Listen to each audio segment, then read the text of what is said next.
बिहार चुनाव नीतीश से सत्ता छीन लेंगे तेजस्वी, एग्जिट पोल ने किया इशारा। बिहार विधानसभा चुनाव 2020 प्रचार के बाद सीएम ने किया आराम तो तेजस्वी चिराग रहे परिवार के साथ। भारत ने PSLV C-49 से किया रडार इमरजेंसी सैटेलाइट का प्रक्षेपण। कानपुर के पूर्व SSP अनंत देव पर कसेगा सिकंजा, SIT ने की विकास दुबे से संबंध की जांच की सिफारिश।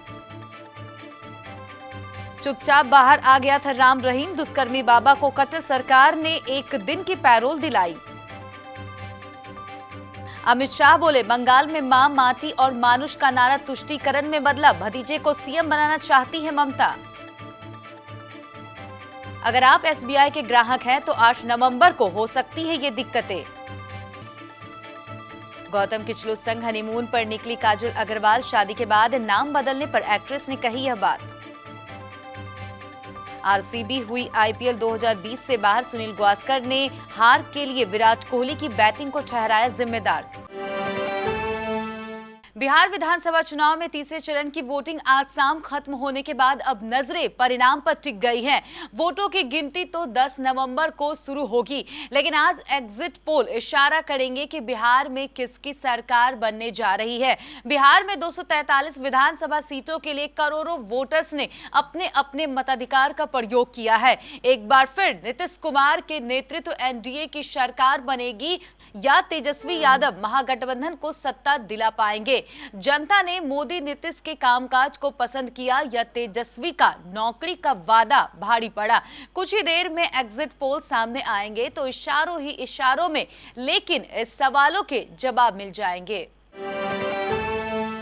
3 चरण के चुनाव प्रचार से लौटे राजनेता शुक्रवार को दिन भर आराम के मूड में रहे। मुख्यमंत्री नीतीश कुमार अपनी पुरानी दिनचर्या में लौट आए। सुबह नियत समय पर जग गए, योगा किए और अखबार पढ़कर आराम करने चले गए। राजद नेता तेजस्वी यादव के लिए अन्य दिनों की अपेक्षा शुक्रवार का दिन थोड़ा निराश भरा रहा। पिता लालू प्रसाद की जमानत मामले की सुनवाई टल जाने से वे उदास दिखे। दिन भर मां राबड़ी देवी के साथ रहे। दोपहर बाद दल के नेताओं कार्यकर्ताओं से मुलाकात की। लोजपा अध्यक्ष चिराग पासवान की भी यही दिनचर्या रही। भारतीय अंतरिक्ष अनुसंधान संगठन ने शनिवार शाम को श्रीहरिकोटा के सतीश धवन अंतरिक्ष केंद्र से PSLV C-49 प्रक्षेपण यान से पृथ्वी अवलोकन उपग्रह और साथ ही 9 अंतर्राष्ट्रीय उपग्रह सफलतापूर्वक लॉन्च किए हैं। 23 मार्च को प्रधानमंत्री नरेंद्र मोदी द्वारा एक राष्ट्रव्यापी कोरोना वायरस लॉकडाउन शुरू करने के बाद से यह राष्ट्रीय अंतरिक्ष एजेंसी का पहला प्रक्षेपण है। लॉन्च 26 घंटे की उल्टी गिनती के बाद दोपहर 3:12 बजे हुआ। उड़ान मार्ग में मलबा आने के कारण प्रक्षेपण में 10 मिनट की देरी हुई। कानपुर के चौबेपुर के बिकरू कांड की जांच कर रही 3 सदस्यीय विशेष जांच दल ने अपनी शासन को सौंप दी है। इस रिपोर्ट में कानपुर के SSP अनंत देव तिवारी के पुलिस एनकाउंटर में मारे गए गैंगस्टर विकास दुबे के साथ उनके संबंध की जांच करने की सिफारिश की गई है। कानपुर के चौबेपुर के बिकरू गांव में गैंगस्टर विकास दुबे को पकड़ने के लिए CO के नेतृत्व में गए पुलिस बल पर विकास दुबे ने अपने गैंग के साथ हमला बोल दिया था, जिसमें CO तथा 2 दरोगा सहित 8 पुलिसकर्मी मारे गए थे। इसकी जांच अपर मुख्य सचिव संजय R भूसरेड्डी वाली 3 सदस्यीय विशेष जांच दल ने की। इसमें PAC में DIG के पद पर तैनात कानपुर के पूर्व SSP अनंत देव तिवारी की विकास दुबे के साथ करीबी की जांच की सिफारिश की गई है। दुष्कर्म और हत्या के मामले में 20 साल की सजा काट रहे डेरा सच्चा सौदा प्रमुख गुरमीत राम रहीम एक दिन की पैरोल पर बाहर आया था। राम रहीम को 24 अक्टूबर को अपनी बीमार मां से मिलने के लिए पैरोल दी गई थी। सरकार और जेल प्रशासन ने मीडिया तक को इसकी भनक नहीं लगने दी थी। पैरोल के बाद राम रहीम गुड़गांव के एक अस्पताल में भर्ती अपनी मां से मिलकर आया।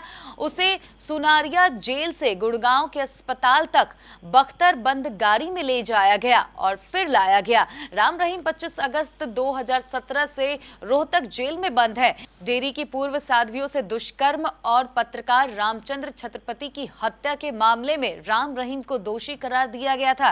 पैरोल मिलने का मामला सामने आने के बाद जेल मंत्री रणजीत सिंह चौटाला ने इस पर कहा कि बाबा को पैरोल नियमों के हिसाब से दी गई है। हालांकि उसने पहले भी कई बार पैरोल के लिए अर्जी लगाई, लेकिन उसे मंजूरी नहीं मिली।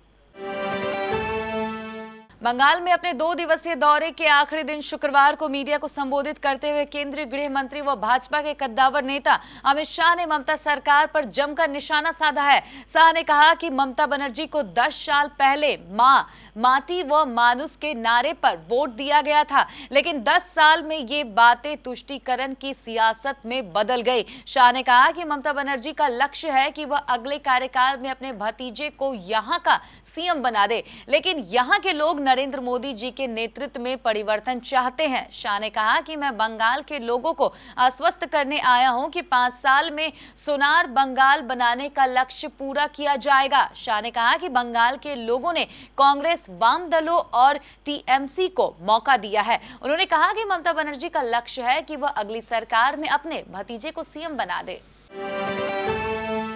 अगर आप देश के सबसे बड़े बैंक भारतीय स्टेट बैंक के ग्राहक हैं और ऑनलाइन बैंकिंग करते हैं, तो 8 नवंबर रविवार को आप थोड़ी दिक्कतों का सामना कर सकते हैं।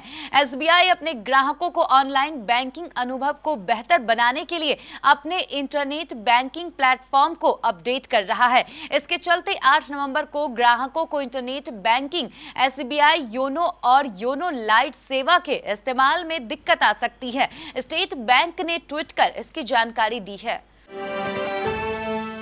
काजल अग्रवाल ने हाल ही में गौतम किचलू से शादी की है। दोनों की शादी की फोटो सोशल मीडिया पर खूब सुर्खियों में रही। काजल और गौतम अब हनीमून के लिए निकल गए हैं। हालांकि दोनों में से किसी ने यह नहीं बताया है कि हनीमून पर वह कहां जा रहे हैं।